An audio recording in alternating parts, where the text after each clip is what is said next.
Hello guys. तो last video में हम स्ट्रिंग के फंक्शंस देख रहे थे और हमने सी स्ट्रिंग हेडर फाइल वाले फंक्शन देख लिए थे। स्ट्रिंग क्लास के फंक्शन देख रहे थे जिसमें हमारे तीन फंक्शंस बचे थे, यानी कि सब str, दूसरा था फाइंड और तीसरा था इरेज। तो इन तीनों फंक्शंस को यूज करने और समझने से पहले हम ये समझ लेते हैं कि सब स्ट्रिंग क्या होता है। सब स्ट्रिंग क्या होता है? A substring is a continuous portion of characters taken from a string. यानी सब स्ट्रिंग क्या है? एक स्ट्रिंग के कितने भी कंटिन्यूअस कैरेक्टर्स हम उठा लें, वो होता है सबस्ट्रिंग। और और क्या है? It must be in order and adjacent in the original string. मतलब कि ये ऑर्डर फॉलो करना चाहिए। जो कैरेक्टर्स हम उठाएं, जो ऑर्डर उन कैरेक्टर्स का स्ट्रिंग में है, वही उस सब स्ट्रिंग में भी होना चाहिए। It can start and and anywhere, मतलब कहीं से भी हम सब स्ट्रिंग यानी स्ट्रिंग का पार्ट उठा सकते हैं और कहीं पे भी खत्म कर सकते हैं। But you can not rearrange characters और skip over any in between. यानी कि हमें कंटिन्यूअस कैरेक्टर से उठाने हैं। हम ऐसा नहीं है कि कैरेक्टर्स उठाया, एक कैरेक्टर छोड़ दिया फिर दूसरा कैरेक्टर उठा लिया। तो जैसे ये एक स्ट्रिंग है डी ई ई ई ए के, और ये इसका इंडेक्स है। तो अगर हमें सब स्ट्रिंग बनानी हो तो हम इस स्ट्रिंग का कोई भी कंटिन्यूअस पार्ट चूज कर लें। जैसे मान लेते हैं हमने ये पार्ट चूज कर लिया डी ई ई, तो ये एक सब स्ट्रिंग हो गया। या फिर मान लेते हैं हमने ये पार्ट चूज कर लिया ए के, ये भी एक सब स्ट्रिंग हो गया। या चाहे तो हम बस सिंगल कैरेक्टर चूज कर लें, सिर्फ ई, ये भी एक सब स्ट्रिंग हो गया। या फिर हम पूरा का पूरा स्ट्रिंग ही चूज कर लें, इतना बड़ा, ये भी सब स्ट्रिंग हो गया। तो ये है सब स्ट्रिंग। अब ऐसा नहीं है कि हमने एक कैरेक्टर यहाँ से ये उठाया और कुछ कैरेक्टर छोड़ने के बाद हमने ये दोनों उठा लिए, तो ये सब स्ट्रिंग नहीं है। सब स्ट्रिंग वही होगा जो स्ट्रिंग का कंटिन्यूअस पार्ट होगा। तो ये था सब स्ट्रिंग। अब बाकी के बचे हुए फंक्शन हम देख लेते हैं।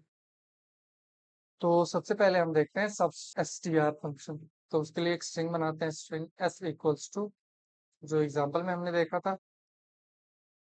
और मान लेते हैं हमें इसका एक सब स्ट्रिंग चाहिए जो कि 0th इंडेक्स से स्टार्ट हो। तो हम क्या कर सकते हैं? हम लिख सकते हैं C out S dot substring, और यहाँ पे इंडेक्स दे सकते हैं, हमें 0th इंडेक्स से चाहिए। फिर हम देते हैं कितने लेंथ का हमें चाहिए। तो मान लेते हैं हमें 3 लेंथ का चाहिए।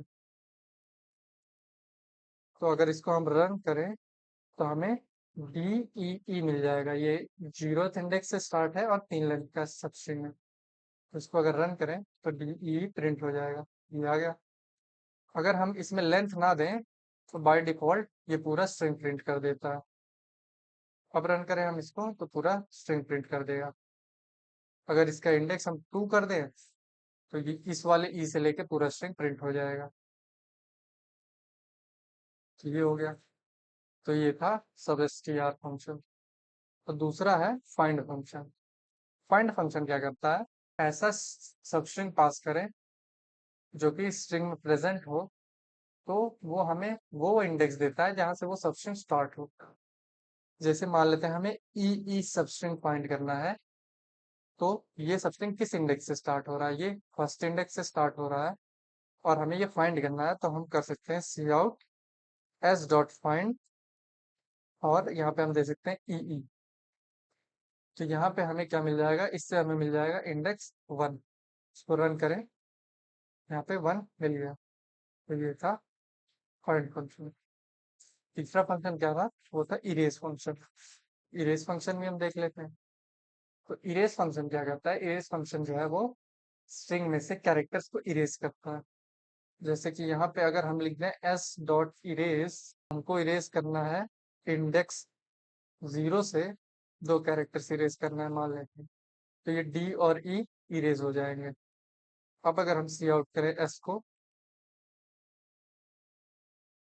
तो यहाँ पे हमें सिर्फ ये डी और ई छोड़ के बाकी मिल गया। तो ये था इरेज फंक्शन।